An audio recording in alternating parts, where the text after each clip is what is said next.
Hey guys, welcome back to Random Adventures. Today I want to show you the Kingbull Voyager 2 electric bike. This bike comes with a 48 volt, 15 amp hour frame integrated battery. This battery does use Samsung cells. It comes with a 750 watt nominal Bafang hub drive motor in the rear. This motor has a lot of torque, guys. It really puts you back in your seat when you pull that throttle. First of all, guys, let me show you how I fit on the bike. I am 6 foot tall with 32-inch inseams. This is the seat on minimum. This bike does have this step through frame, so it's real easy to get your foot over. Standing flat-footed on the bike, I do have a couple inches of space below me, so somebody a little bit smaller than me could definitely ride this bike. This is the seat on maximum extension. It's a little bit too tall for me, guys. I can just barely hop up here at 6 foot tall. The handlebar height is not really adjustable at all. These are BMX-style handlebars, so you could pretty much just put them forward, bring them back to you a little bit. They do make extensions, though, for these kind of handlebars that you can buy on Amazon. All right, guys, let's get in a little bit closer here. I'll show you some of the features of the bike. Starting up here in the front, you do get 20 by 4 inch fat tires on mag wheels. They are CST tires. They do come with a street tread pattern. You do get this Kingbull branded OSV20 front fork suspension. It does have lockout and rebound adjustments. The bike does have a place here on the front where you can mount a front basket. Here's a look at your frame, guys. It does say Kingbull down the side. It is the step-through frame. Has nice welds, has a nice paint job. They did a good job on the paint.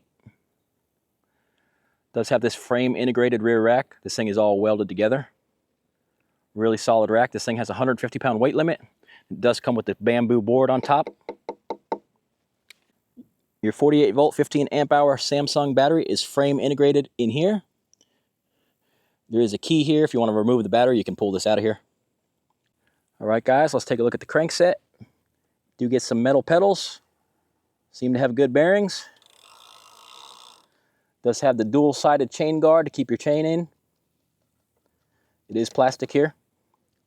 Back here in the rear, you do get the Shimano Altus derailleur and the 7-speed Shimano cassette. Here's a look at your Bafang 750 watt hub drive motor, guys. This thing is really torquey. I'm not sure what it peaks out at, but it sure feels like more than 750 watts on the peak.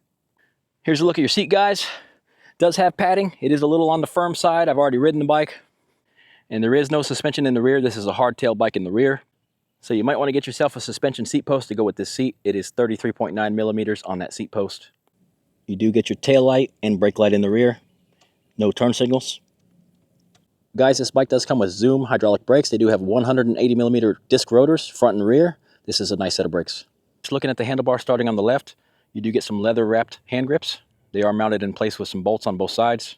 These are your Zoom hydraulic brake levers. They have that little detent where you can put your 2 fingers and hold them there. Comfortable set of brake levers. The bike does have a thumb throttle. You do get a horn. You do get a headlight switch, independent. This is your plus and minus for your pedal assist levels. This is your power button. I'm outside. It's pretty sunny out here, so looking at the display might be tough. It is a color display, nice large display. You do get 5 levels of pedal assist right here. You do get a large speedometer reading. You do get your odometer down here. If you cycle through the power button, you get odometer, you get trip in miles, you get voltage, you get time, you get amps. Your battery life indication is up here in the top right. Over on the right side, guys, the hand grip is a little bit longer on this side. You do get the rapid derailleur shifter. All right, guys, let's take the Kingbull Voyager 2 out for a ride. We're out here on the Kingbull Voyager 2.0. Let's go through these pedal assist levels. This is pedal assist level 1. This bike does have a torque sensor. So if you just barely press the pedals, you're just gonna barely get any juice. You gotta put a little bit of effort in to get the power. So let's see what it'll do. It's a little hard to get a read on the torque sensor on pedal assist 1 because you can pretty much pedal at this speed without any power, so it's a little tough to get the reading, but it looks like it's giving us 8 miles per hour. Gets a little easier as you go up higher because you just can't pedal that fast. All right, pedal assist 2 torque sensor, I got to put in a little pressure here.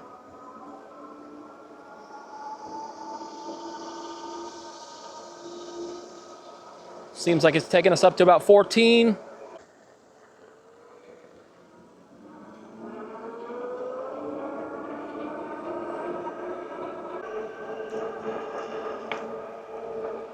Looks like it gives us about 17, 18 miles an hour on pedal assist 3. But I'll show you the deal with this torque sensor.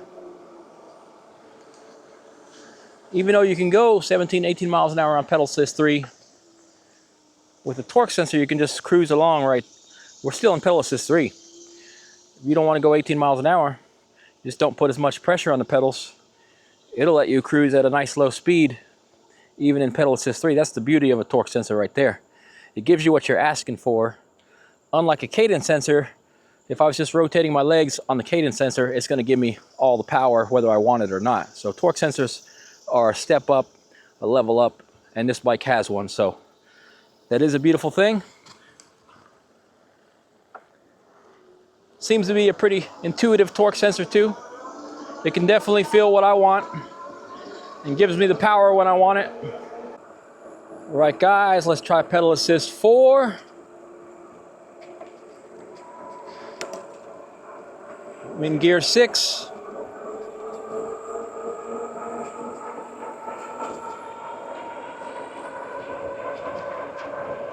Get it in gear 7.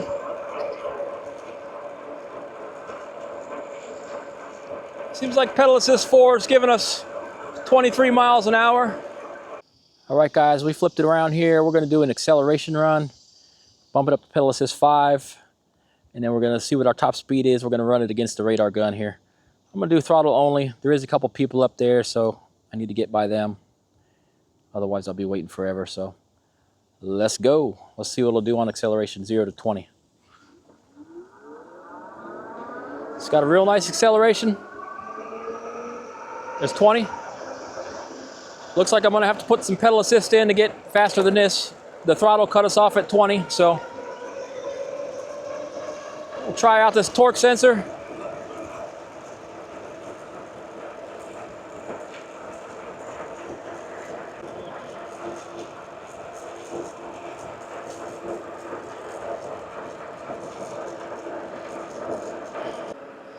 All right, guys. So it's in a class 3 configuration, 20 miles an hour on the throttle, and it was giving us 26 on the radar gun by putting in some pedaling also.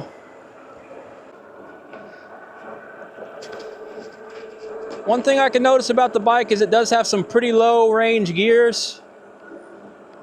Cruising here at about 16 miles an hour. We're in gear 5, and it's a pretty fast cadence.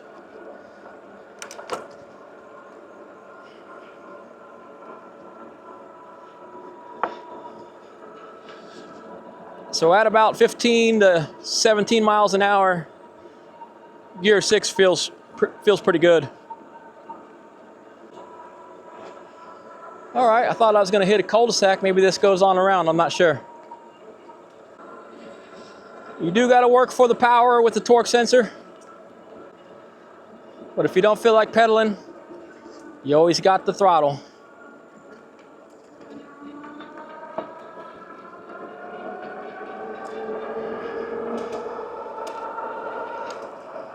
And that throttle comes on strong.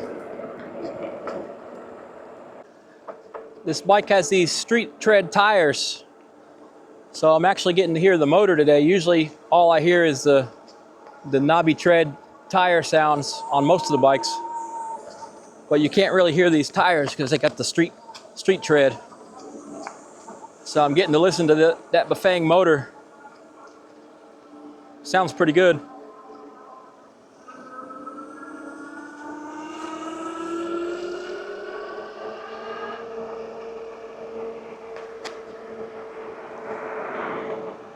We do have hydraulic brakes on this bike. I'm gonna do a pull on them from about 15.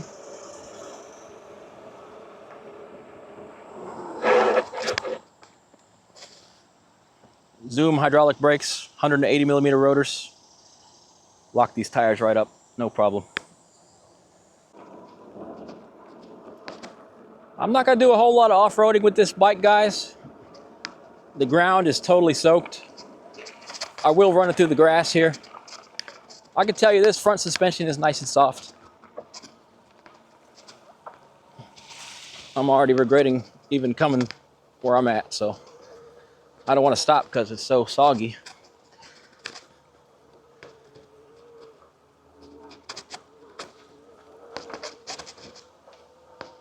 I don't know if there's a way to get out of here or not. I might have to go all the way back. The bike has plenty of torque to get through this thick, wet grass. The throttle will just accelerate you right through all this if you want it to. So yeah, this will be the off-roading portion of this video. No problem. The bike has street tires anyhow.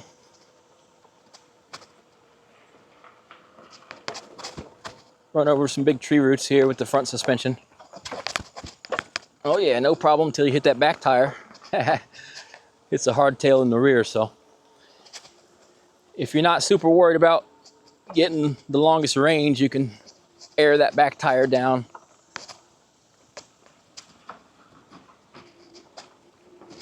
But torque and power-wise, this bike can rip off-road. This Bafang motor's got really good torque. So that's no issue. Power is no issue with this bike. This thing has good power. You know what? I'm just gonna keep on going since I'm over here and rip on through this grass and see if I can get back out over here at the end.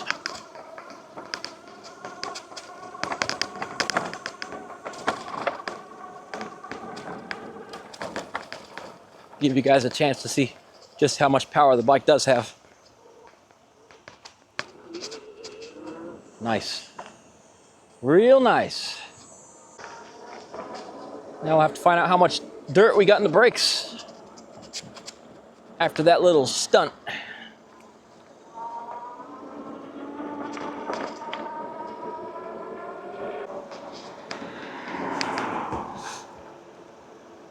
I can just go ahead and tell you guys right now, I don't even need to ride this bike super far today. This is a real quality bike, guys. Everything on the bike is nice. The suspension, the hydraulic brakes, the Bafang motor, the Samsung battery. It's got a beautiful display. Got the rapid gear shifter. Got real nice simple controls over here. Got a horn.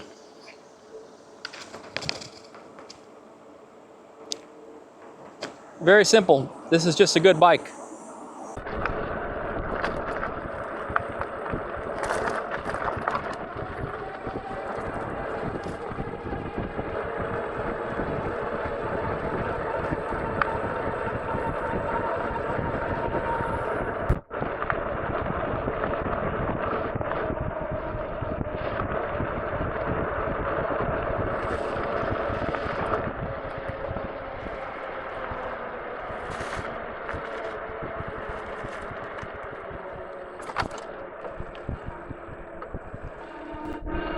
I'm still trying to finish up the range on this bike.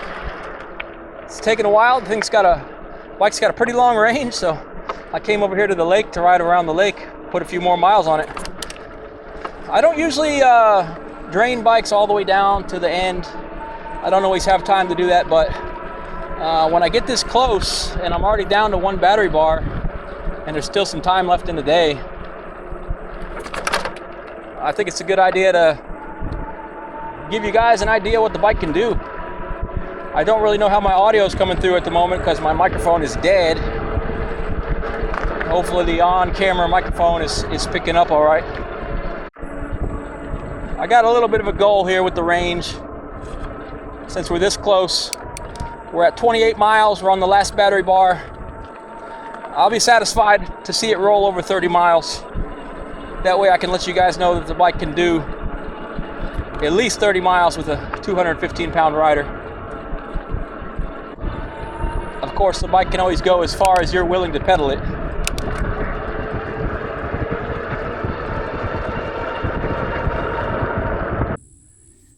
As you can see, we made it a full 30 miles and we still got one battery bar left. The battery bar is not flashing or anything like that. Usually once that last bar drops off, that little background line will start flashing or something like that. So you still might have another 5+ miles to go on this last battery bar. I just don't know. I'm a few miles from home right now. I'm actually about 3 miles from home. So this ride is definitely going to end up at 33 miles of range on this bike. I do believe I'm going to make it home on that last battery bar, no problem. The bike has a nice looking clean paint job. I don't see any defects in the paint. It's a really good looking paint job on the bike. It does have this nice bamboo rear rack board right here. You could probably mount some other things here if you wanted to. You got the 4 bolts, so you're going to have some options on that. That rack is fully integrated into the frame. This is a really strong rack. It does have a 150-pound weight limit. The bike overall has an impressive 450-pound weight limit. That would be for a 300-pound rider and 150 pounds of cargo. One of the main pluses on this bike is this 750-watt nominal Bafang hub drive motor. This thing is really torquey, guys. Really puts you back on your seat, actually, when you hit that throttle. So the bike has good torque for hill climbing and stuff like that. Let me give you a look at the headlight out here. It does have a pretty nice headlight with a halo. So overall, guys, this Kingbull Voyager 2 has a lot of nice parts on it. It is a quality bike for sure.